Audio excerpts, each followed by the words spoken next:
بسم اللہ الرحمن الرحیم الحمد للہ رب العالمین والصلاة والسلام علی سیدنا وشفیعنا ابی القاسم محمد وآلہ الطیبین الطاہرین المعصومین ولعنۃ اللہ علی اعدائہم اجمعین من یومنا ھذا الی یوم الدین اما بعد فقد قال اللہ سبحانہ تبارک وتعالی فی کتابہ المبین وهو أصدق الصادقين اهدنا الصراط المستقيم صلوات بإذن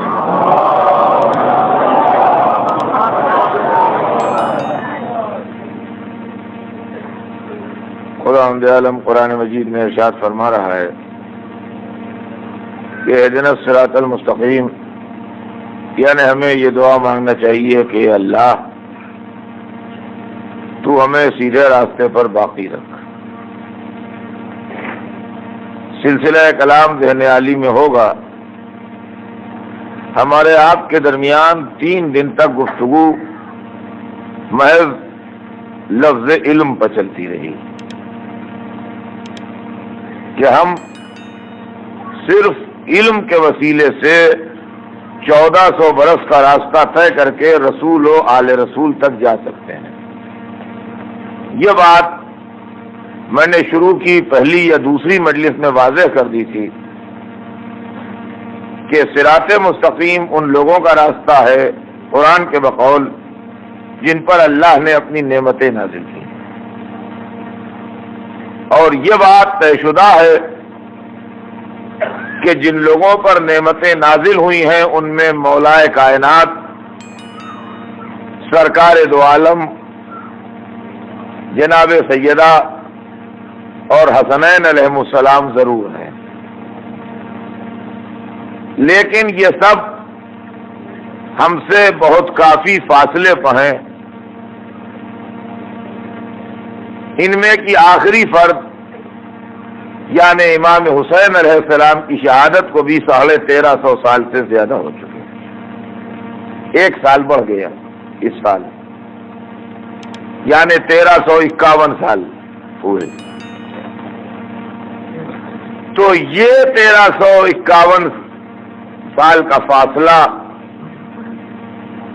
ہمیں ان تک پہنچنے کے لیے تاکہ ہم ان کی باتیں معلوم کر سکیں، کس ذریعے سے ہم طے کریں، کس سواری پر بیٹھ کے ہم جائیں جو وہاں تک پہنچیں، کس کو رہبر بنائیں جو ہم ان کی محفل میں حاضر ہوں اور ان کے ذریعے ان کا طور طریقہ اور ان کے احکام معلوم کریں۔ تو 3 دن گفتگو اس موضوع پر گھومتی رہی کہ علم وہ واحد ذریعہ ہے جس کے ذریعے ہم ان تک جا سکتے ہیں، ورنہ کوئی ہمیں نہ وہاں پہنچا سکتا ہے نہ ہم وہاں جا سکتے ہیں۔ ہم جس چیز کا بھی سہارا لیں گے وہ اس مشکل منزل میں ہم کو ساتھ چھوڑ دے گی اور نہ پہنچا پائے گی سوائے علم کے۔ اور علم حاصل کرنے کے لیے پھر گھوم کے انہی لوگوں سے لو لگانا پڑے گی جن کو اللہ نے صاحب علم بنایا ہے، جن کے پاس علم قرآن ہے، جن کے پاس علم حدیث ہے، جن کے پاس علم تفسیر ہے، جن کے پاس علم فقہ ہے، جن کے پاس علم اصول ہے، جن کے سینوں میں علم کے خزانے ہیں، انہی لوگوں تک ہمیں پہنچنا ہے اور وسیلہ بنانا ہے علم کو۔ جب تک ہم علم کو وسیلہ نہ بنائیں گے جب تک ہم اپنی منزل تک نہ پہنچیں گے۔ عزیزان گرامی، میں اپنے بیان کو شروع کرنے سے پہلے یہ بات ضرور عرض کر دوں آپ کی خدمت میں کہ وسیلہ تو علم ضرور بنے گا، لیکن کون سا علم اور کس کا علم؟ دیکھیے میں جو کچھ بھی عرض کر رہا ہوں اس کو بڑے توجہ کے ساتھ آپ سماعت فرمائیں تاکہ ذہن سے جو بیان کے تانے بانے ہیں وہ منتشر نہ ہونے پائے۔ ہم جس عالم میں سانس لے رہے ہیں اور ہم جہاں جی رہے ہیں اور ہم جس ماحول میں پل رہے ہیں اس ماحول میں صداقت ایک نہیں ہے، بلکہ ہر دکان پر یہ بورڈ لگا ہے کہ یہاں صداقت بکتی ہے، اور ہر دکان کا مال دوسری دکان سے الگ ہے۔ اگر مال کی کوالٹی ایک ہوتی تو ہم کہتے ہمارے شہر میں صداقت کی 50 دکانیں ہیں، کہیں سے بھی جا کے صداقت لے لو۔ عالم اسلام میں سب سے بڑی پریشانی ہم کو یہ ہے کہ ایک تو ہم چھوٹے مسلمان ہیں، اس لیے ہر ایک ہمیں ڈانٹ رہا ہے۔ جیسے بچہ ہو کہ ہر ایک بڑا اس کو آنکھیں دکھا رہا ہے، ادھر کہاں بیٹھے، ادھر کہاں آئے، ادھر کہاں اٹھے، یہ کیا کیا، وہ کیا کیا، بڑوں کی بات نہیں مانتے، نہایت بدتمیز ہو تم۔ یہ بھول گئے کہ یہ بھی کبھی بچے تھے، بغیر اس بات کو یاد کیے ہوئے کہ ان پر بھی کبھی بچپن کا زمانہ گزرا ہے، بچے کے اوپر خونخوار ہو رہے ہیں بڑے۔ ہمارے واسطے یہی صورتحال ہے کہ ہم پیدا ہونے میں جو لیٹ ہوئے تو ہم تمام بڑے بڑوں کے عتاب اور غصے کا نشانہ بن گئے۔ تم کیا کر رہے ہو، تم کیسے ایسی بات کرتے ہو، تم کیسے ایسا سوچتے ہو، تم چھوٹے مسلمان ہو، تم خراب مسلمان ہو، تم گندے مسلمان ہو، تم جھوٹے مسلمان ہو، تم بے ایمان مسلمان ہو، تم مکار مسلمان ہو۔ ساری برائیاں ہم میں ہیں۔ اگر ہم پہلے ہی پیدا ہو جاتے 1400 برس پہلے تو بڑے فائدے میں رہتے۔ اگر نیکیاں کرتے تو سبحان اللہ، اور اگر خطائیں بھی ہوتی تو ہماری خطا اجتہادی ہوتی، اور کوئی ہم سے پوچھنے والا نہ تھا کہ تم نے کیا کیا۔ مشکل یہ ہے کہ ہم لیٹ پیدا ہوئے، اور لیٹ پیدا ہونے کے نتیجے میں ہر ایک کا بھروسہ ہمارے اوپر ختم ہو گیا۔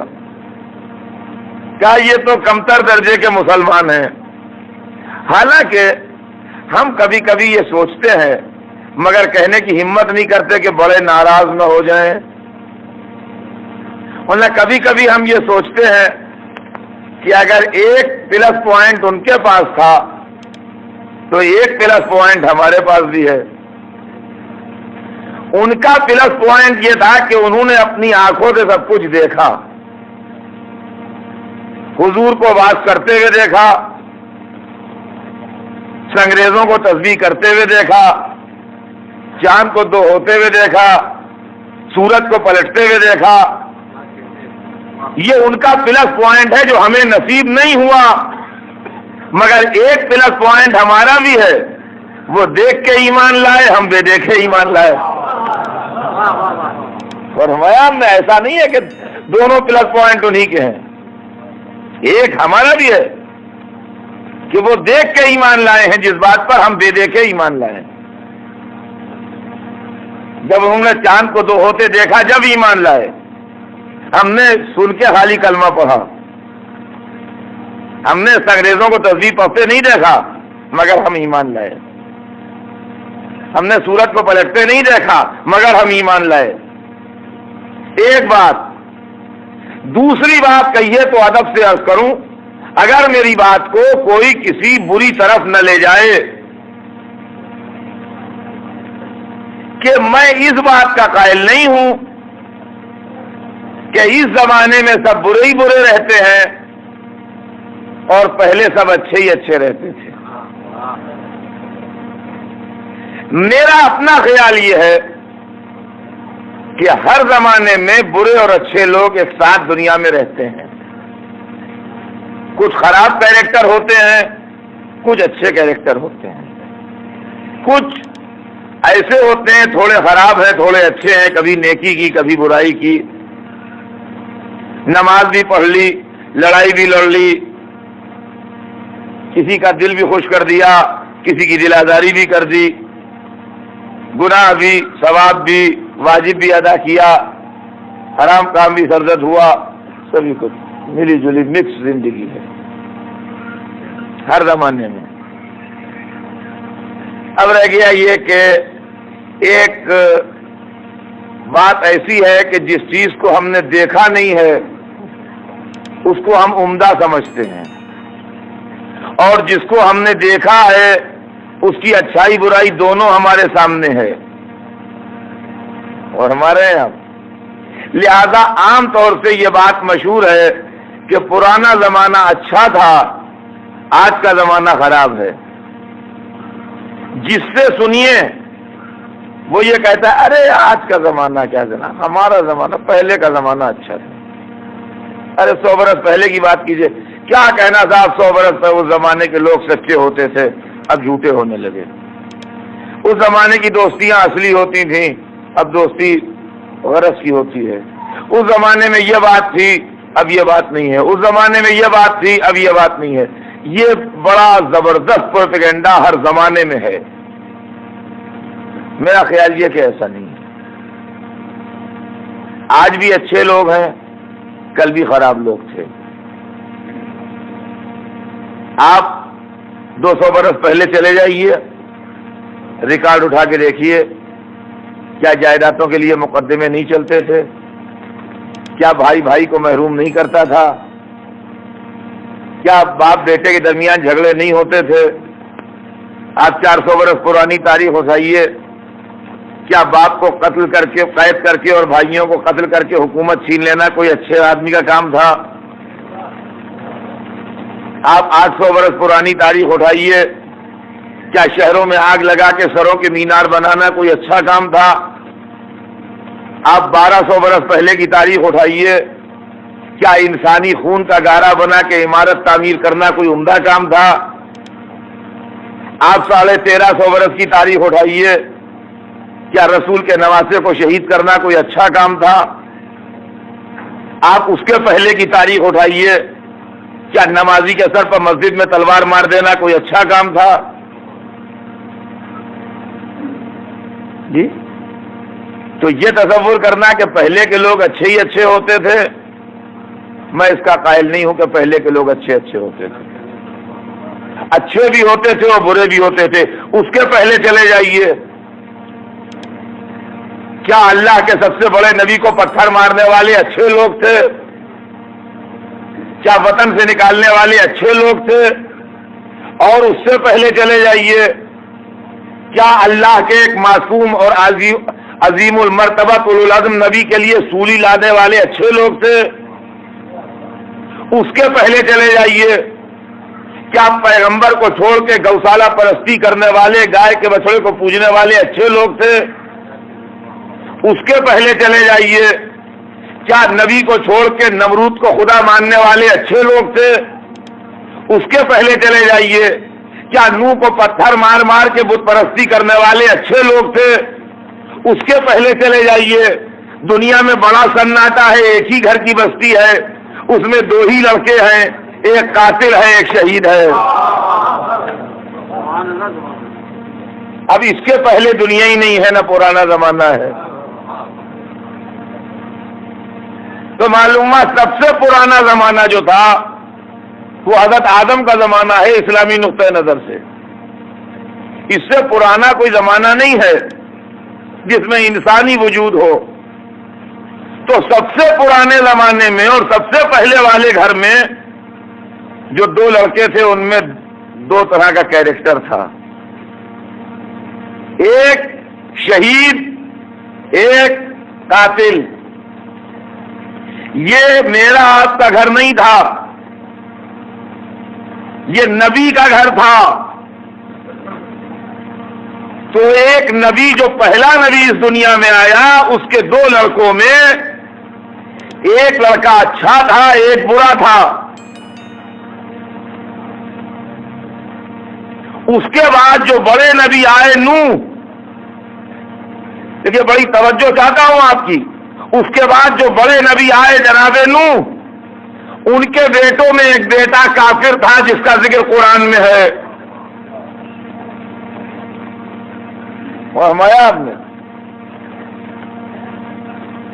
اس کے بعد کے زمانے میں ایک بہت بڑے نبی گزرے ہیں جناب ابراہیم، ان کے خاندان میں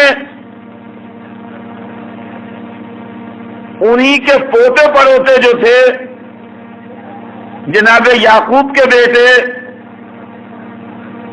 وہ اتنے ظالم تھے کہ اپنے بھائی کو کنویں میں ڈھکیل آئے۔ یہ بہت بڑا گھرانہ تھا، باپ نبی، دادا نبی، پردادا نبی، چچا نبی، دادا کا چچا، بھائی نبی۔ معلوم یہ ہوا کہ شخصیتیں گھرانوں کی بنیاد پر، رشتوں کی بنیاد پر، جہاں رہتے یا بیٹھتے ہیں اس کی بنیاد پر نہیں پرکھی جائیں گی، اسلام میں کیریکٹر کی بنیاد پر پرکھی جائیں گی۔ یا سمجھ لیجئے اس بات کو، کس کے بیٹے ہیں، کس کے بھائی ہیں، کس کے گھر میں رہتے ہیں، کہاں اٹھتے بیٹھتے ہیں، یہ کوئی معیار نہیں ہے۔ آپ کیسے ہیں، آپ خود کیسے ہیں، اس بنیاد پر پرکھے جائیں گے۔ یہ ہم پر ایک بہت بڑی زیادتی ہوتی ہے کہ جو بزم رسول میں بیٹھ گیا کسر جھکاؤ، اس یونیورسٹی کا طالب علم ہے، یونیورسٹی کی عزت تسلیم، مگر ہر یونیورسٹی میں لڑکے فیل بھی ہوتے ہیں۔ بر محمد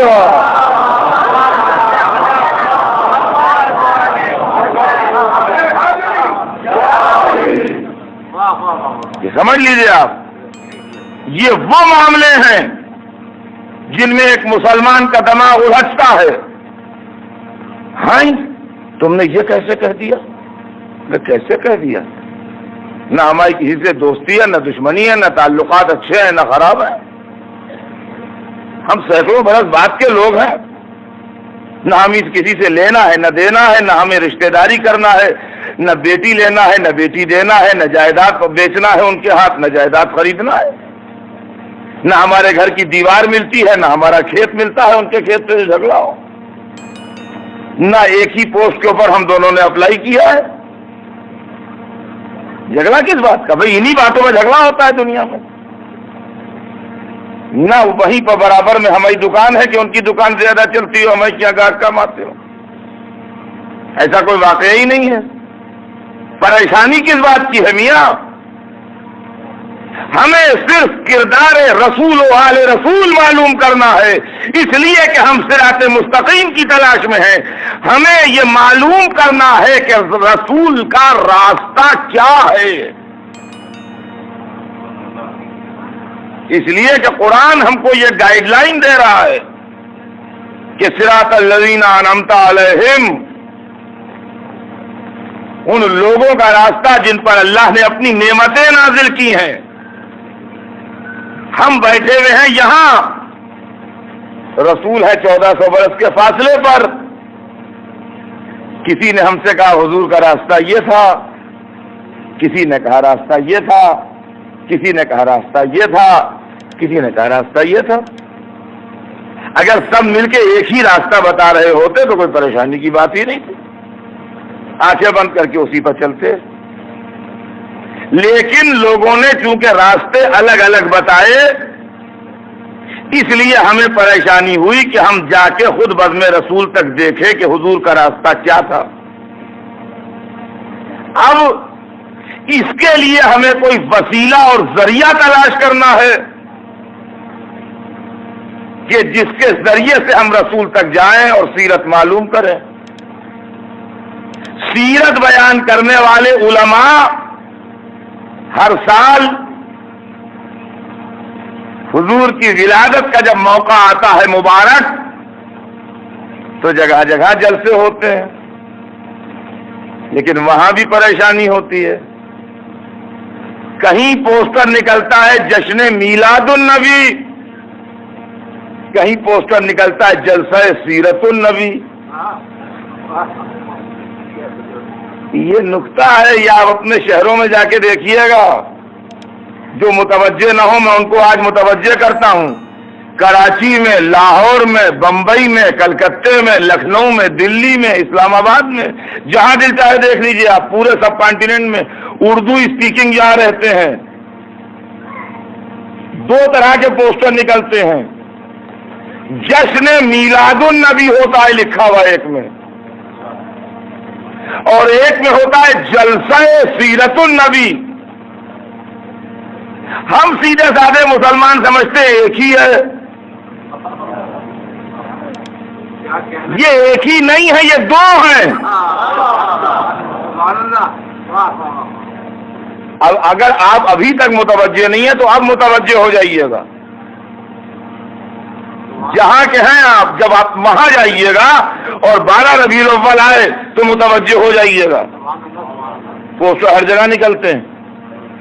جشن میلاد النبی میں جب آپ جائیے گا تو جب جلسہ ختم ہوگا تو جو میلاد شریف پڑھ رہے ہیں جو بزرگ، وہ کھڑے ہوں گے اور کہیں گے السلام علیکم یا رسول اللہ۔ اور جلسہ سیرت النبی میں جب آپ جائیں گے تو وہاں یہ ذکر ہوگا کہ ہمارے جیسے تھے، سلام و قیام حرام ہے، یہ کام نہ کرنا۔ تو یہ تو صاحب ہمارے ہی گھر میں پریشانی ہو گئی کہ رسول کی سیرت وہاں کچھ بیان ہو رہی ہے، وہاں کچھ بیان ہو رہی ہے، وہ دوسرا راستہ بیان کر رہے ہیں، وہ دوسرا راستہ بیان کر رہے ہیں۔ اب ہم کدھر جائیں؟ صراط الذین انعمت علیہم، ان کا راستہ جن پر نعمتیں نازل ہوئیں، پالنے والے ان پر تو ہوں گی نہیں جو لوگ وہاں ہیں۔ محمد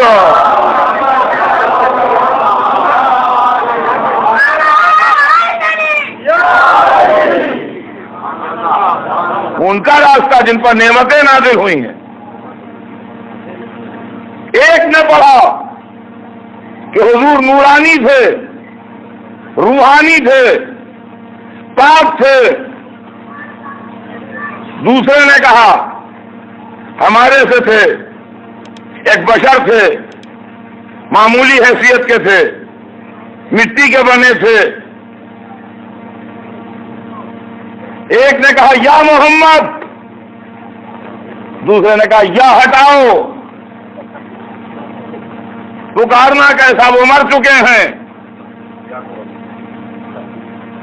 بس یا کا لفظ ہٹاؤ، یا کا لفظ شرک ہے۔ ایک کہتا ہے پڑھے لکھے تھے، ایک کہتا ہے پڑھے لکھے تھے ہی کہاں، ہم نے کہیں پڑھا تھا؟ جو پڑھے لکھے ہوتے، یہ عجیب و غریب اختلافات ہیں ان کا، یہ تو مولویوں کے اختلاف ہیں، تو پھر کس کے پاس جائیں جہاں اختلاف نہ ہو؟ کا کتابیں پڑھو، کتابوں کے برق الٹنا شروع کیے، یہ حدیث، وہ حدیث، وہ حدیث، کہ نہیں یہ حدیث غلط ہے، حدیث و غلط، اس نے قال رسول اللہ لکھا ہے، اب کیسے کہہ رہے ہیں غلط ہے؟ زبان سنبھال کے بولیے، معاذ اللہ حدیث کو غلط کہہ رہے ہیں، حضور غلط کہیں گے؟ کہا نہیں نہیں آپ سمجھے نہیں، معاذ اللہ حضور نہیں غلط کہیں گے، کسی نے حضور کے نام سے گڑھ کے رکھ دی، حضور نے کہا ہی نہیں، ہائے ہائے تو یہ کب گڑھ کے رکھ دی؟ اس کا مطلب یہ ہے کوئی یہودی تو گھر میں آیا نہیں ہوگا، کوئی عیسائی تو گھر میں آیا نہیں ہوگا، کوئی کافر تو گھر میں آیا نہیں ہوگا، یہ مسلمانوں ہی میں کچھ ایسے پیدا ہوئے، توجہ چاہتا ہوں، مسلمانوں ہی میں کچھ ایسے پیدا ہوئے جنہوں نے حضور کے نام سے حدیثیں گڑھ کے شامل کی اسلام میں. تو اس کا مطلب یہ ہوا کہ مسلمانوں ہی میں حدیثوں کے سوداگر بھی پیدا ہوئے. توجہ چاہتا ہوں, مسلمانوں ہی میں حدیثوں کے سوداگر بھی پیدا ہوئے. اسی لیے علماء اسلام کے ذہن میں یہ بات آئی کہ سچی حدیثوں کے موتیوں میں جھوٹی حدیثوں کے امیٹیشن اتنے مل گئے ہیں کہ کہیں ایسا نہ ہو کہ اصلی اسلام غائب ہو جائے. توجہ چاہتا ہوں عزیزان گرامی, کہیں ایسا نہ ہو کہ اصلی اسلام ان جھوٹی حدیثوں کے ریلے میں غائب ہو جائے. تو علماء نے بڑی خدمت اسلام کی کہ حضور کے 250 برس کے بعد چھان پھٹک کر کے صحیح حدیثیں یکجا کی. ہمیں بڑی خوشی ہوئی کہ حدیث کی کتاب کے ساتھ لفظ صحیح ایڈ ہوا, لیکن ایک غم بھی ہوا,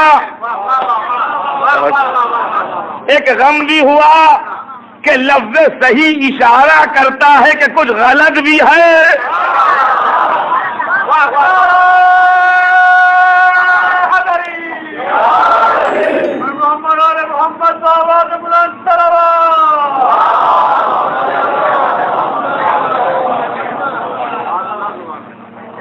ایک غم بھی ہوا کہ لفظ صحیح اشارہ کرتا ہے کہ کچھ غلط بھی ہے. تو یہ 250 برس رسول اللہ کے بعد, اس لیے کہ پہلی صحیح کتاب کے مصنف سن 256 ہجری میں تو دنیا ہی سے چلے گئے, تو اس کے پہلے ہی پہلے لکھی گئی ہوگی یہ کتاب. یعنی رسول اللہ کے 250 برس کے اندر, تو حضور کے 250 برس کے اندر ایسے لوگ پیدا ہو گئے جو حضور کے نام کی تجارت کرنے لگے. آپ غور کیجئے, چلو غنیمت تھا, جو ہوا, جو برا کرے گا بری سزا پائے گا, اس کو تو ثواب ہی ملے گا جس نے صحیح جمع کر دی. لیکن صداقت ہمیشہ ایک ہوتی ہے, اور جب دو ہو جائیں تو مشکوک ہو جاتی ہے. کاش کتاب ایک رہتی, ایک کی 6 بنی تو صداقت بھی مشکوک. پر محمد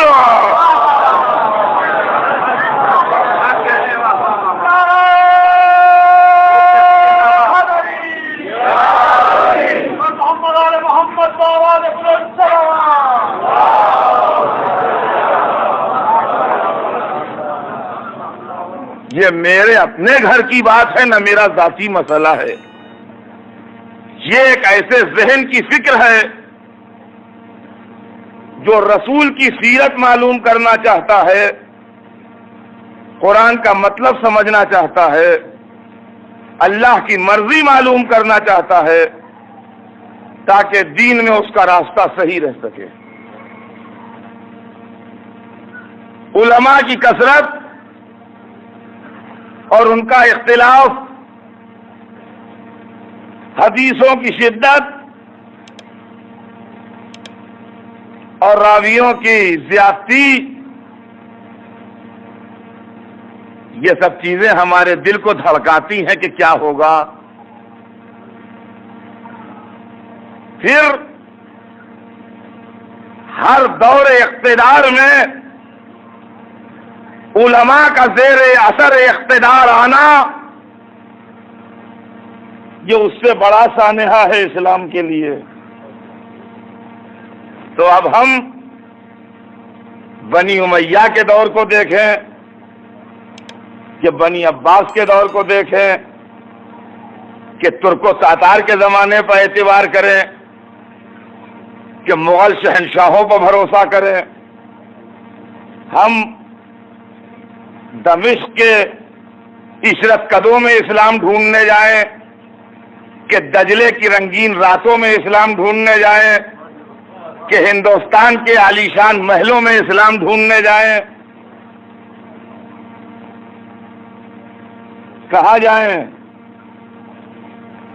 کہاں جائیں تلاش حق میں؟ یا رسول اللہ، فریاد آپ کا 1400 برس بعد کا امتی ٹکریں کھا رہا ہے، بھٹک رہا ہے صراط مستقیم کی تلاش میں، اور آپ کے دین میں اتنے اختلافات ہو گئے ہیں کہ سمجھ میں نہیں آ رہا ہے کیا کرے۔ پوچھنے جاتے ہیں تو عتاب کا شکار ہوتے ہیں، اگر دل کی کھٹک بیان کرتے ہیں تو کافر کہلاتے ہیں، اگر کسی جواب پر ہماری سمجھ میں نہ آئے اپنے ڈسسیٹسفیکشن کا اظہار کرتے ہیں تو الزام لگتا ہے اس پارٹی سے ہو گئے۔ یا رسول، آپ دنیا میں لوگوں کو اسلام میں بلانے آئے تھے، آپ کی قوم کے علماء اسلام سے خارج کرنے آئے ہیں۔ آپ کا کام تھا مسلمان بنانا، ان کا کام ہے مسلمانوں کو اسلام سے خارج کرنا۔ دیکھیے، علماء کا کام رسول کے کام سے الگ جا رہا ہے۔ علماء کا کام اسلام سے خارج کرنا ہے کہ نکلو اسلام سے، جاؤ واپس، تم مسلمان نہیں ہو، نکل جاؤ۔ یہ حالت ہو رہی ہے عالم اسلام کی، ہم کیا کریں؟ تو رسول آپ ذمہ دار ہیں، ہم کسی کو نہیں جانتے، ہم نہ علماء کو جانتے ہیں، نہ محدثین کو جانتے ہیں، نہ مقررین کو جانتے ہیں، نہ کتابوں کو جانتے ہیں۔ اللہ نے ہمارے لیے نہ علماء بھیجے ہیں، نہ مقرر بھیجے ہیں، اللہ نے آپ کو بھیجا ہے۔ ہم تو آپ ہی سے فریاد کریں گے اور آپ ہی سے کہیں گے آپ نے ہمارا کیا انتظام کیا؟ نے کہا حضور اب سنیں گے، اتنی ٹکریں کھا چکے، اتنی رسوائیاں اٹھا چکے، اتنی ذلتیں جھیل چکے، اب سنیں گے، ارشاد ہو۔ کہا کیا تم نے نہیں سنا میرا یہ قول کہ انی تارکن فیکم الثقلین کتاب اللہ و عترتی؟ میں تم میں دو چیزیں چھوڑ کے جاتا ہوں، ایک اللہ کی کتاب، ایک اپنی عترت۔ کہا جی سنا تو تھا، کہا تو غور نہیں کیا۔ کہا کیا تم نے نہیں سنا تھا کہ مثل اہل بیتی کا مثل سفینۃ نوح، میرے اہل بیت کی مثال نوح کی کشتی کی سی ہے؟ کہا جی سنا تو تھا۔ کہا بھی طوفان آیا تو کشتی میں کیوں نہیں آئے؟ کہا کیا تم نے نہیں سنا تھا کہ علی مع الحق والحق مع علی، علی حق کے ساتھ، حق علی کے ساتھ؟ کہا جی ہاں یاد تو آتا ہے، سنا تھا۔ کہا پھر اس کے بعد تلاشی حق میں بھٹکے کیوں؟ کہا کیا تم نے نہیں سنا رہا کہ الحسن والحسین سیدہ شباب اہل جنہ؟ کہا جی سنا تو تھا۔ کہا پھر جنت کی تلاش میں ہر دروازے پر گئے کیوں؟ اور فرمایا ہم نے تو اب رسول جس کو اللہ نے دین دے کے بھیجا تھا، اس نے ہمارے واسطے پوری رہنمائی کا انتظام کر دیا۔ اب اگر ہم رہنمائی سے محروم ہو جائیں تو یہ ہماری اپنی ذمہ داری ہے، رسول کی ذمہ داری نہیں۔ اگر ہم صراط مستقیم کو کھو دیں تو یہ ہماری ذمہ داری ہے۔ توجہ چاہتا ہوں عزیزان گرامی، بس ایک مثال، اور مثال ہی کے اوپر بات تمام آج کی، اس لیے کہ یہ سبجیکٹ تو میرا بڑا طویل ہے اور یہ چلتا رہے گا انشاءاللہ مجلسوں میں، کہ روشنی اگر چھپ جائے غور کیجیے گا، روشنی اگر چھپ جائے تو ذمہ داری اس کی ہے جس نے روشنی کی ہے، اور روشنی ہوتی رہے اور ہم آنکھیں بند کر لیں تو ذمہ داری ہماری ہے۔ اس حسینیہ کا جو مینجمنٹ ہے مجلسیں کرتا ہے رات کو، تو اس کا فرض ہے کہ روشنی کا بھی بندوبست کرے۔ اب اگر اس نے ایسے بلب لگائے کہ جن میں روشنی کم ہو، یا بالکل نیچے نیچے دیوار میں روشنی کے بلب لگائے کہ جب لوگ آن کے بیٹھے تو وہ روشنی چھپ گئی سب، اور حال میں اندھیرا ہو گیا، اب ایک دوسرے سے ٹکرا رہا ہے، گر رہا ہے، ایک کی ٹھوکر دوسرے کو لگ رہی ہے، لڑ رہے ہیں لوگ کہ دیکھ کے نہیں چلتے، ان کا دیکھیں گا، اندھیرا ہے دیکھیں گا۔ تو مینجمنٹ کی ذمہ داری ہے کہ وہ روشنی کا پراپر ارینجمنٹ کیوں نہیں کرتے ہیں؟ جب لوگوں کو بلایا ہے تو روشنی کا پراپر ارینجمنٹ ہونا چاہیے،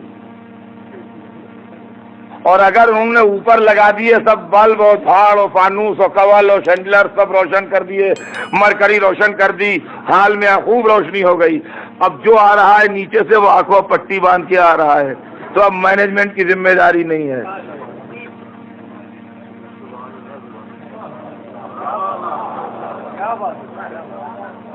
اب مینجمنٹ کی ذمہ داری نہیں ہے، اب آپ کا اپنا فیل ہے کہ آپ کسی سازش کے تحت، کسی اسکیم کے تحت،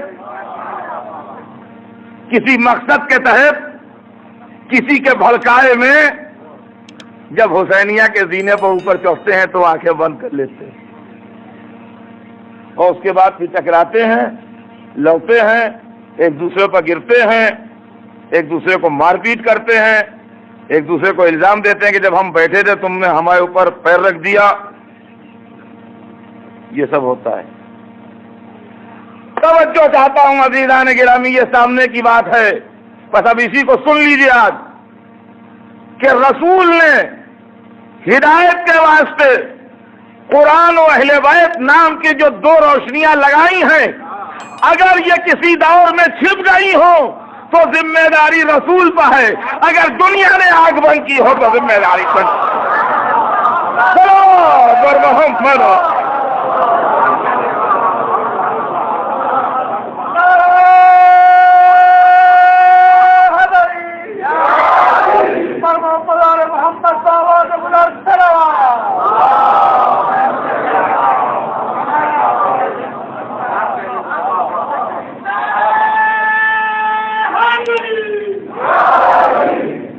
سنیے، میں آج بالکل ایک نئے انداز سے علی کا معجزہ سناؤں، بالکل ایک نیا انداز جو کبھی اس سے پہلے نہ عرض کیا ہو، کہ دنیا نے دھول اڑائی تاکہ اس آفتاب کی روشنی دنیا تک نہ آئے جس کا نام علی تھا۔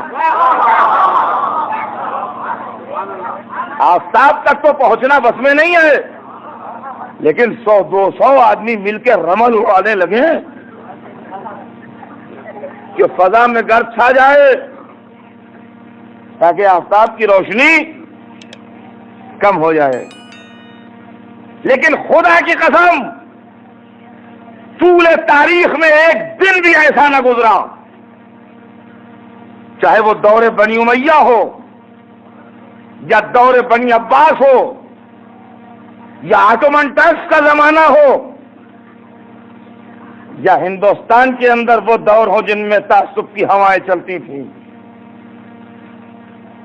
لیکن ایک دن بھی اس طول تاریخ میں ایسا نہ گزرا کہ جب نہ صرف یہ کہ علی کی فضیلت کا آفتاب جگمگاتا رہا بلکہ اس کی گونج اور اس کی صدائیں بھی سنائی دیتی رہیں۔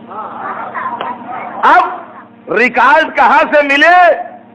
آپ یقین مانیں کہ ہر دور میں نہ فقط یہ کہ علی رہے بلکہ اپنی تابانیوں سمیت رہے اور ان کی مدح ہوتی رہی۔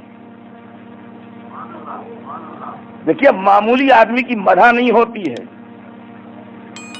ذکر ہونا اور ہے، تعریف ہونا اور ہے، جو ریکارڈ میں رہ جائے لٹریچر کے، علی اس ہستی کا نام ہے کہ ایک طرف سر کٹ رہے ہیں، گردنیں اڑ رہی ہیں، قید خانے بھرے جا رہے ہیں، دوسری لٹریچر میں علی کی تعریف کا ریکارڈ آ رہا ہے۔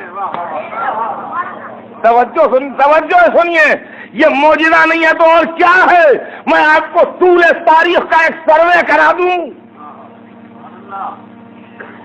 آغاز حیات رسول میں حسان ابن ثابت نے مولا علی کی مدح میں قصیدہ کہا جو تاریخ میں موجود ہے۔ 18ویں ذی الحجہ روز غدیر کے دن حسان ابن ثابت نے مدح علی میں رسول اللہ کے سامنے قصیدہ کہا جو تاریخ کے ریکارڈ میں ہے، اور حضور کا قول کہ حسان تو جب تک مدح علی کرتا رہا روح القدس تیری تائید کرتے رہے۔ چلو ایک مسئلہ تو حل ہی ہو گیا کہ بدعت وہ ہے جو رسول کے زمانے میں نہ ہوا ہو بعد میں ہو، سنت وہ ہے کہ جو رسول کے سامنے عمل ہوا ہو، تو مدح علی سنت ہے۔ اب جس کو تابع سیرت و سنت رہنا ہے وہ مدح علی کرے۔ صلوات بھیجیں محمد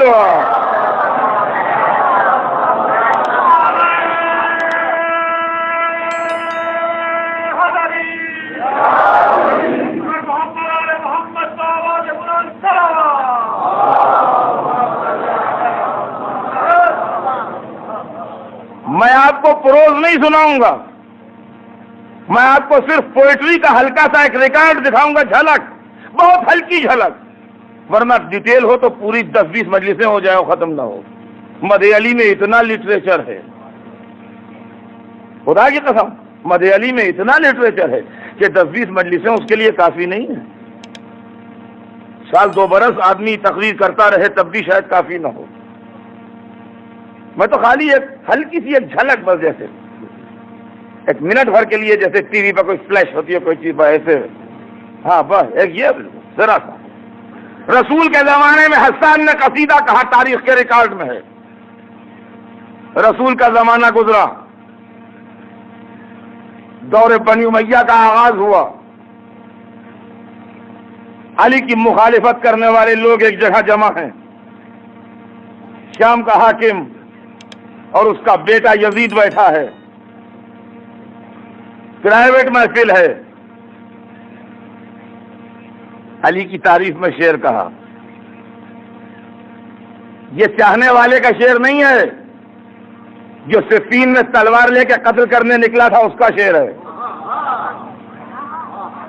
جی دوستوں کے شعر تو سب کو ملیں گے، دشمنوں کا شعر سنیے۔ تاریخ کا ریکارڈ کہتا خیر البریت بعد احمد حیدر الناس ارض والوسیع سماء، بہترین خلق احمد کے بعد حیدر ہیں۔ یہ حاکم شام کا شعر ہے۔ عقیدہ کیا ہے، عمل کیا ہے؟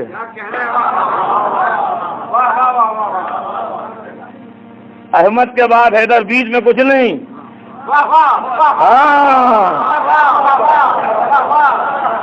خیر البریت بعد احمد حیدر، بہترین خلق۔ اور دیکھیے اس کے اندر پوئٹک بیوٹی بھی، اول تو میرے پاس اتنا ٹائم ہی کہاں کہ جو میں اتنے شارٹ ٹائم میں آپ کو اس کی پوئٹک بیوٹی سمجھاؤں کہ کیا ہے، لیکن اتنا سن لیجئے کہ خیر البریہ کا لفظ مولا کے لیے قرآن میں استعمال ہوا ہے، وہ قرآنی لفظ یہاں استعمال کر رہا ہے، یہ شاعرانہ خوبی ہے۔ خیر البریت بعد احمد حیدر، بہترین خلق احمد کے بعد حیدر ہیں۔ الناس ارض، لوگوں کی حیثیت ایسی ہے جیسے زمین، والوسیع سماء، اور وسیع ایسا ہے جیسے آسمان۔ دیکھیے علی کس آفتاب کا نام ہے، علی کس آفتاب کا نام ہے جس کو دشمن کی نظر جب غیر کے ساتھ دیکھتی ہے تو زمین آسمان کا فرق محسوس کرتی ہے۔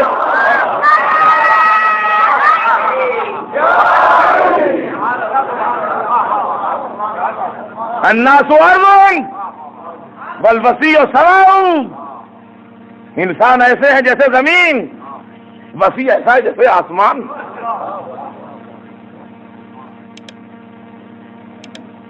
وہ تاریخ کا سب سے بڑا ظالم شعر کہتا ہے، یزید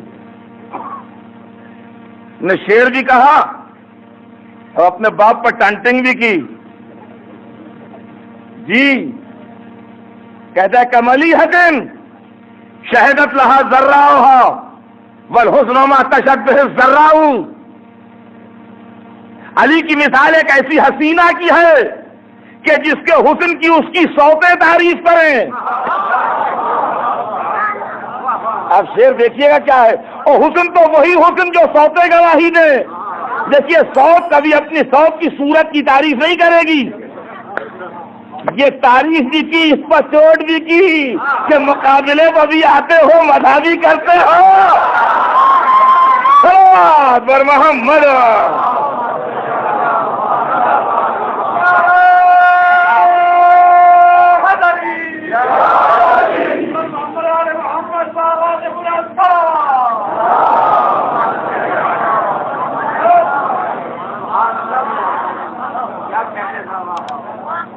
علی معجزہ نہیں ہے تو کیا ہے یہ؟ ایک طرف ساری مخالفتیں بھی جاری، ایک طرف یہ ریکارڈ بھی بن رہا ہے۔ امام شافعی، آگے بڑھی تاریخ، یہ پہلی صدی ہجری تھی، تاریخ 250 برس آج تک آگے سے نکل گئی، 150 برس دوسری صدی آ گئی۔ امام شافعی ایک مسلک کے امام، ایک فقہ کے، ایک اسکول آف تھیالوجی کے ہیڈ،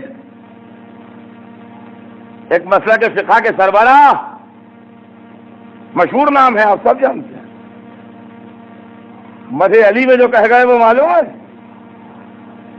کہتے ہیں علامہ علامہ وحتی متا واتبو فی حب هذا الفتى وهل زوجت فاطمہ غیرہ وفی غیرہ حلتا حلتا۔ دیکھیے شعر اپنے زمانے کی تاریخ کا آئینہ دار بھی ہوتا ہے، اس کو شاعر سمجھتے ہیں۔ جو زمانے کے حالات ہوتے ہیں وہ اس پوئٹری میں جھلکتے ہیں۔ امام شافعی کہتے ہیں کہ علامہ علامہ وحتی متا واتبو فی حب هذا الفتى، کہاں تک مجھے ملامت کی جائے گی؟ علامہ علامہ، کہاں تک میری ملامت کی جائے گی، مجھے برا کہا جائے گا؟ وحتی متا واتبو، اور کہاں تک مجھ پر اطاعت کیا جائے گا، کہاں تک لوگ مجھ پر ناراض ہوں گے؟ فی حب هذا الفتى، اس جوان کی محبت میں۔ سمجھے؟ دیکھیے اس کے اندر بھی کیا بیوٹی ہے، لفظ فتح استعمال کیا علی کے لیے، وہی لا فتح، وہی لا فتح والا فتح ہے یہ۔ علامہ علامہ وحتی متا واتبو فی حب هذا الفتى، کہاں تک مجھے اطاعت کیا جائے گا اس جوان کی محبت میں؟ اور اس کے بعد کہتے ہیں دو فضیلتیں بیان کرتا ہوں، اس کا جواب لے آؤ۔ دیکھیے دور آگے بڑھا تو استدلالی رنگ پیدا ہوا شاعری میں۔ یہ تو سب ٹائم ہوتا تو میں آپ کو ایک ایک جزیات اس کے پڑھ کے بتاتا۔ کہتا ہے کہ فَهَلْ زُوِّجَتْ فاطمہ غیرہ وفی غیرہ حلتا حلتا، کہتے ہیں امام شافعی کہ میں دو فضیلتیں بتاتا ہوں علی کی، اس کا جواب لے آؤ۔ فَهَلْ زُوِّجَتْ فاطمہ غیرہ، فاطمہ ان کے علاوہ بھی کسی سے بیاہی گئی؟ فَهَلْ زُوِّجَتْ فاطمہ غیرہ، کیا علی کے علاوہ بھی فاطمہ کی تزویج شادی کسی سے ہوئی؟ ارے امام صاحب یہ آپ کیا کہہ رہے ہیں؟ فاطمہ تو ایک بیٹی تھی،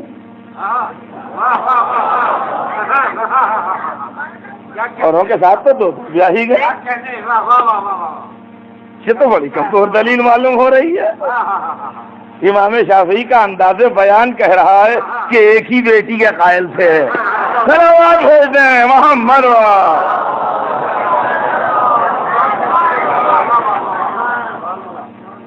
فَهَلْ زُوِّجَتْ فَاطِمَةُ غَيْرُهُ، کیا فاطمہ ان کے علاوہ بھی کسی سے بیاہی گئیں؟ فاطمہ کی شادی ان کے علاوہ بھی کسی سے ہوئی؟ وفی غیرہی حلتا حلتا، اور کیا ان کے علاوہ بھی کسی کے لیے سورہ حلتا آیا؟ کیا علی کے علاوہ بھی کوئی ایسا بندہ گزرا جس کی شان میں سورہ حلتا آیا ہو؟ رضیدان گرامی، سلسلہ آگے بڑھتا ہے، وقت تمام ہو رہا ہے، بات تمام کروں، سلسلہ آگے بڑھتا ہے، اور پوئٹری، پرشین پوئٹری آتی ہے عربی پوئٹری کے بعد۔ تو شیخ فرید الدین عطار سیر و سلوک کے پیر طریقت اور صوفیوں کے بہت بڑے رہنما اور اس مسلک کے طریقت کے بہت بڑے پیر شیخ فرید الدین عطار مشہور ہیں اپنے اس طبقے میں جو صوفیوں کا طبقہ ہے، مشہور ہے ان کی مثنوی۔ جب علی کا ذکر آ جاتا ہے، جب علی کا ذکر آ جاتا ہے تو کہتے ہیں کہ السنانش لا فتح احمد پدید والسنانش حلتا احمد پدید۔ جو لوگ شاعری جانتے ہیں وہ یہ بھی جانتے ہوں گے کہ صنعت تجنیس میں ہے یہ شعر، ایک آواز میں دو معنی نکلتے ہیں۔ السنانش علی کی نیزے بازی وہ ہے، لا فتح احمد پدید جس سے لا فتح آیا، والسنانش وہاں سنانش ہے یہاں سنانش ہے، اور تین روٹیوں میں لا فتح احمد پدید، حلتا احمد پدید، حلتا آیا، یعنی میدان شجاعت میں نکلے تو لا فتح منگایا، میدان سخاوت میں نکلے تو حلتا آیا۔ اور انہی کے پائے کہ دوسرے بزرگ صوفی شاعر مولانا روم، ان کو تو ایک ایسا نکتہ مل گیا جیسا کسی کو نہ ملا مدح علی میں۔ میں کسی موقع پر یہاں پہنچ چکا ہوں مگر اس کو ایک دوسرے ریفرنس میں۔ مولانا روم بہت بڑے شاعر جن کی مثنوی تاریخ تصوف میں عظیم چیز سمجھی جاتی ہے، مولانا روم نے بالکل نئے انداز سے مدح علی کی، شاید انہی کو یہ حصہ مل گیا ان کی تقدیر سے۔ مولانا روم نے ایک واقعہ نظم کیا، فرضی واقعہ، کہانی اپنی مثنوی میں، کہ ایک کسان تھا جس کے پاس ایک گائے پلی تھی، وہ اس کے گھر کے آگے جنگل کی طرف بندھی رہتی تھی، آگے گھر کے جنگل تھا۔ ایک اندھیری رات میں شیر آیا اور اس کی گائے کو کھا گیا، اور وہیں بیٹھ گیا جہاں گائے بیٹھی رہتی تھی۔ رات کو اندھیرے میں کسان آیا، اس شیر کو اپنی گائے سمجھا اور اس کو اٹھانے لگا پیر سے ٹہوکے دے دے کے، اور کہنے لگا تجھے کیا ہو گیا ہے جو آج اٹھ نہیں رہی ہے، بیٹھی ہوئی ہے؟ تو مولانا روم نظم کرتے ہیں کہ شیر نے اپنے دل میں کہا کہ تو رات کے اندھیرے میں مجھے دیکھ رہا ہے، اگر دن کی روشنی میں میرا چہرہ دیکھ لے تو تیرا کلیجہ پھٹ جائے۔ دیکھیں یہاں تک سمجھ ہی میں نہیں آتا یہ کہیں گے کیا۔ نظم کرتے ہیں کہ شیر کہنے لگا کسان سے اپنے دل میں کہ تو مجھے رات کے اندھیرے میں دیکھ رہا ہے، اگر دن کی روشنی میں دیکھ لے میرا چہرہ تو کلیجہ پھٹ جائے۔ یہاں سے انہوں نے ٹرن لیا کہ تو علی را در سیاہی دی رہی، ذی سبب غیر اکبر و بغضی رہی، تو نے علی کو جہالت کے اندھیروں میں دیکھا اس لیے غیروں کو ان پر بڑھا دیا، اگر روشنی میں دیکھ لے تو فضائل وہ ہے کہ کلیجہ پھٹ جائے۔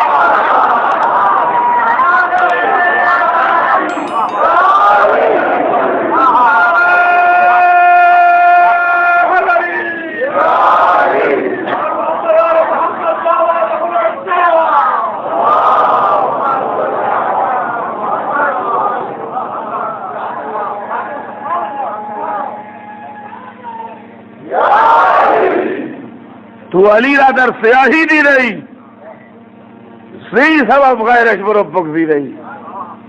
یہ علی علی نہیں ہو رہا ہے، یہ آفتاب کی روشنی کرنیں ہیں جو ہر جگہ پھیل رہی۔ اردو تک آتی ہے شاعری، بڑے مشہور شاعر اردو زبان کے میر تقی میر عجب شعر کہہ گئے مولا علی کی مدح میں. کہتے ہیں وہ وسیع ہے، وہ وسیع ہے، وہ ولی ہے، وہ علی ہے، وہ ہے. شعر کی کیفیت دیکھیے گا، یہ آپ کی زبان کا شعر ہے، اس میں ٹرانسلیشن کی ضرورت نہیں ہے. وہ وسیع ہے، وہ ولی ہے، وہ علی ہے، وہ ہے جس سے بالا تر تصور کیجئے تو کچھ نہیں. اس فکر بشر حیران ہو جاتی ہے کہ اس کے آگے کیا ہے. مشہور شاعر غالب جب آتا ہے تو اس طرح اپنی معذوری ظاہر کرتا ہے کہ کس سے ہو سکتی ہے مداحی ممدوح خدا، کون کر سکتا ہے آرائش فردوس بری.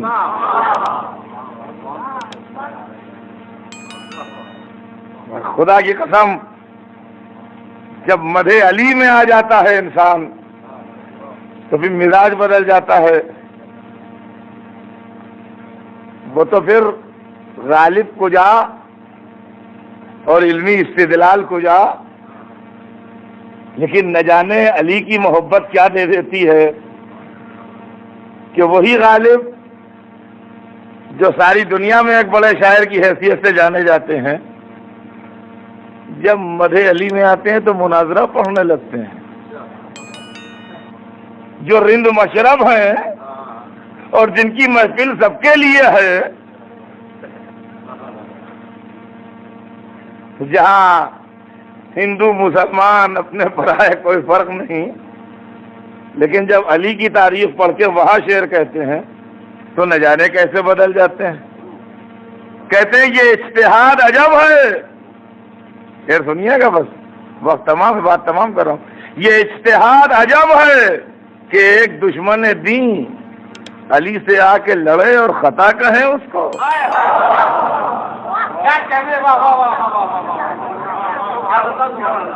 اب علماء اسلام ہم پر الزام نہ دیجئے، یہ زبان خلق ہے جو بول رہی ہے.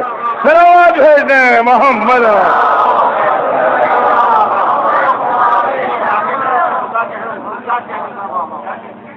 یہ اجتہاد عجب ہے کہ ایک دشمن دین علی سے آ کے لڑے اور خطا کہیں اس کو. اب اس کے بعد جو شعر کہا ہے وہ سنیے گا.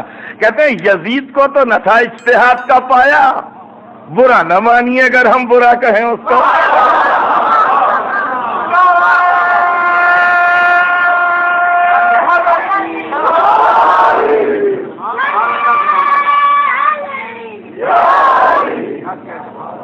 یزید کو تو نہ تھا اجتہاد کا پایا، برا نہ مانیے اگر ہم برا کہیں اس کو. تو اس کا مطلب یہ ہے کہ اس زمانے میں بھی ایسے تھے جو برا مانتے تھے. اور بھائی اس پر ہمیں حیرت نہیں ہوتی، ہم تو برا مانتے نہیں، اس لیے کہ جو جس کا والا ہوتا ہے اس کی طرف سے برا مانتا ہے. چلو اچھا ہی ہے جو لوگ برا مانتے، پتہ تو لگ جاتا ہے کہ یزید والے کون ہیں. آج کا بہت انشاءاللہ کل عرض کروں گا، زندگی رہی اس سلسلے میں. یہ بیان کل آگے بڑھے گا. آج تو بس اتنا کہ آج سے 150 برس پہلے کا یہ شعر ہے کہ یزید کو تو نہ تھا اجتہاد کا پایا،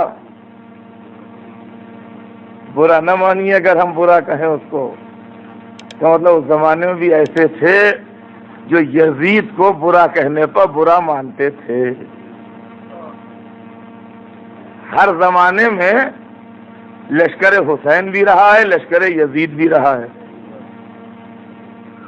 اب فرق ہو گیا حالات میں، تیر و تلوار نہیں ہے آج، پانی بند کرنے کی صلاحیت نہیں ہے آج، لیکن کچھ نہ صحیح تو ظالم کی اعانت الفاظ سے کرنے کی صلاحیت تو ہے. چنانچہ ہم چہرے دیکھ کے پہچان لیتے ہیں کون یزید والا ہے کون حسین والا ہے.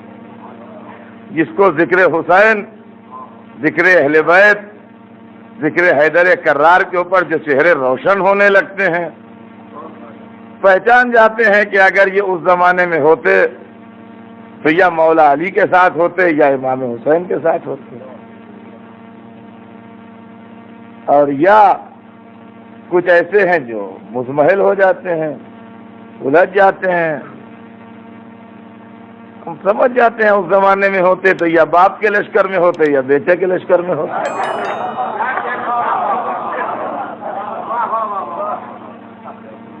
دو باتوں میں سے ایک بات ہوتی، یا ادھر ہوتے جو علی سے لڑ رہے تھے یا ادھر ہوتے جو حسین سے لڑ رہے تھے۔ لیکن ہزار تعویلوں کے بعد بھی عالم اسلام کی سمجھ میں آتا نہیں کہ مسئلہ کیا ہے، اسی لیے حسین نے اپنے ساتھ سے مجمع کم کر دیا، صرف 72 آدمی تھے،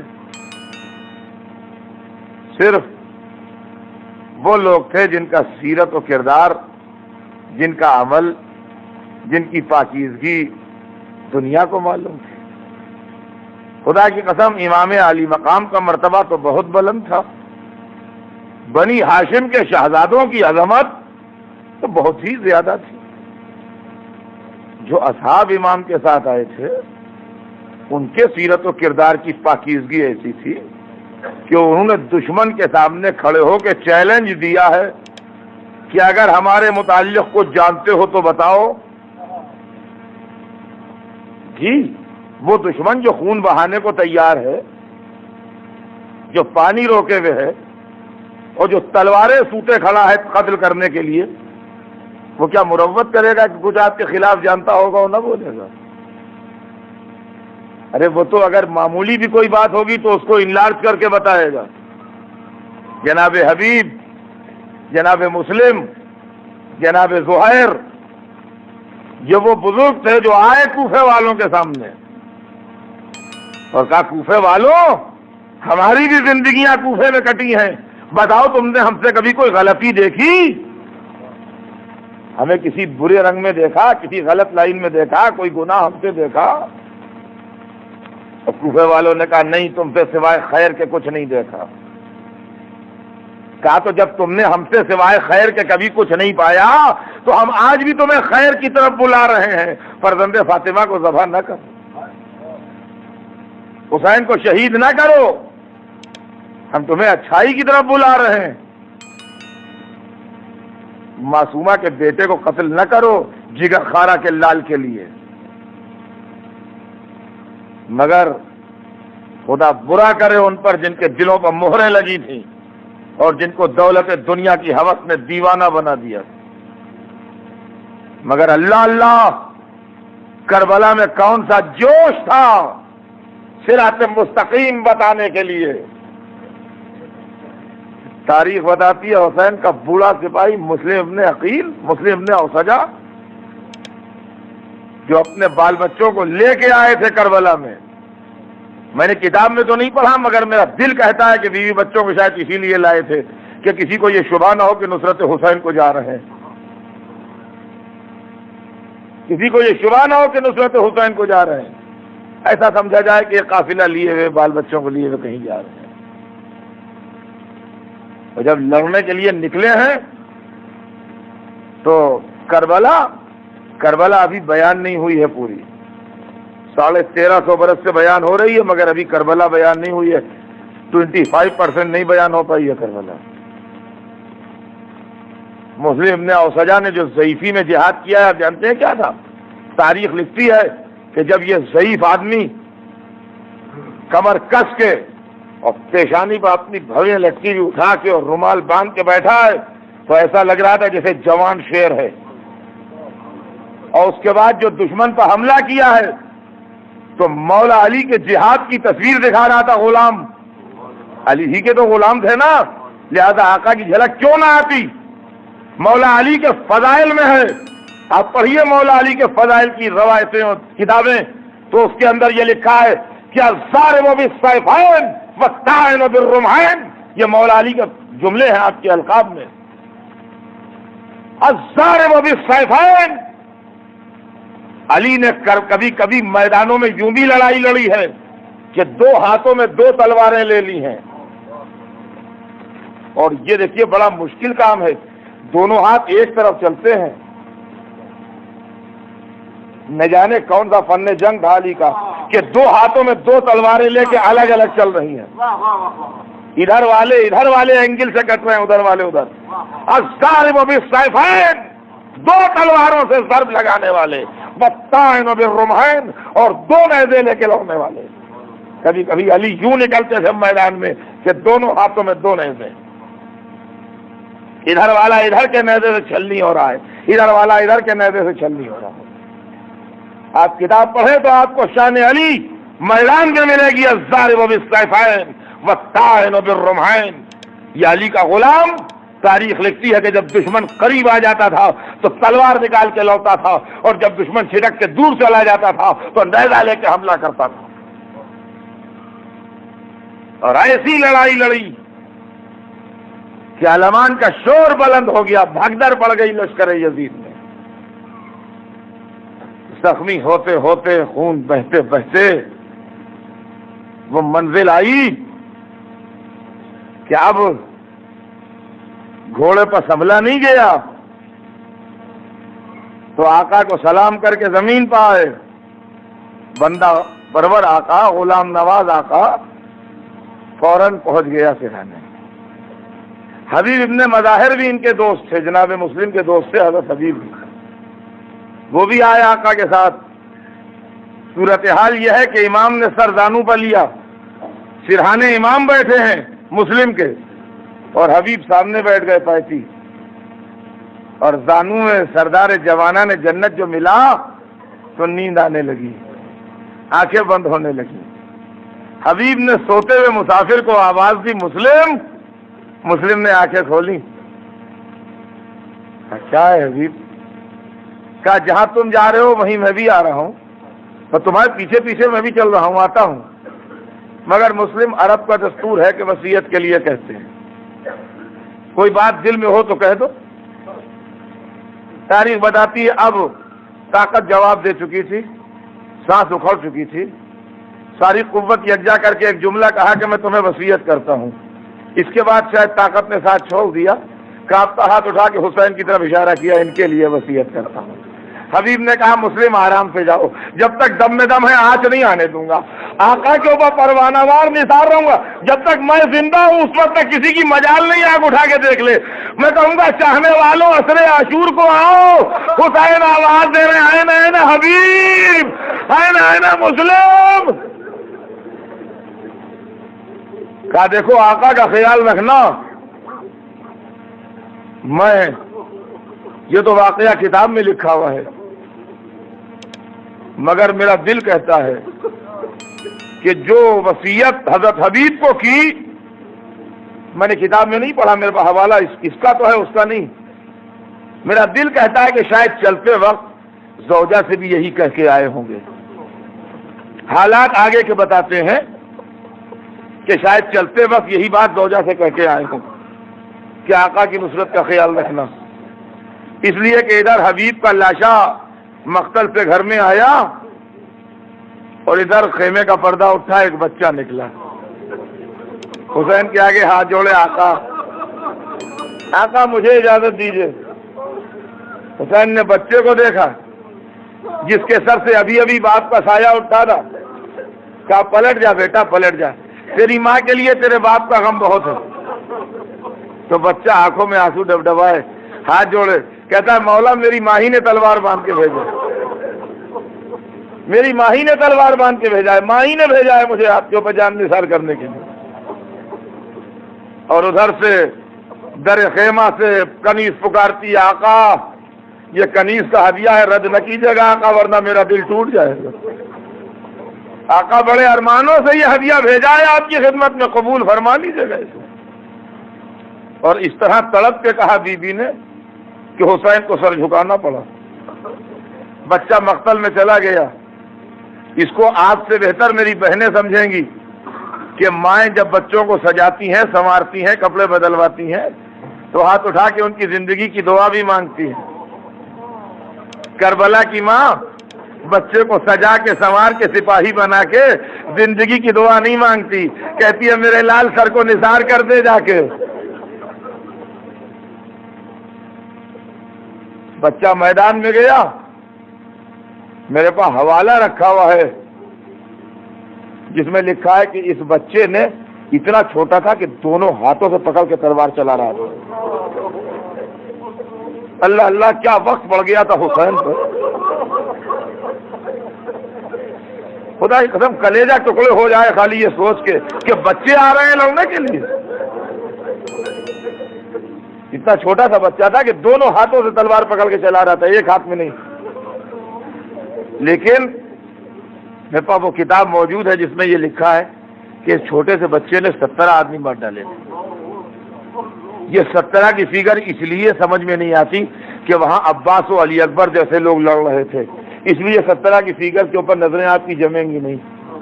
لیکن کسی کو چاروں طرف سے دشمن گھیر لیں اور 17 کو مار کے مرے تو دنیا میں بہادری کی دھوم ہو جائے گی، دنیا میں بہادری کی دھوم ہو جائے گی کہ ایسا دلیر آدمی تھا کہ 17 آدمیوں کو مار کے مرا،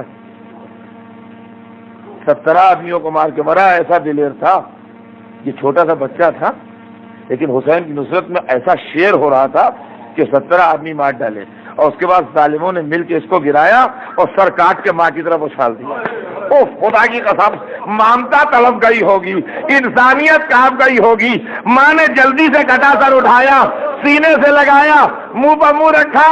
یہ نہیں کہتی کہ تیرے بعد جی کے کیا کروں گی، یہ نہیں کہتی مجھے اپنے پاس بلا لے، یہ نہیں کہتی میرے لال تیرے بعد دنیا تاریخ، کہتی ہے مرحبا میرے لال، تو نے مجھے فاطمہ زہرا سے سرخرو کر دیا۔ ارے ماں بچوں کو عصر عاشور کو بلاؤ۔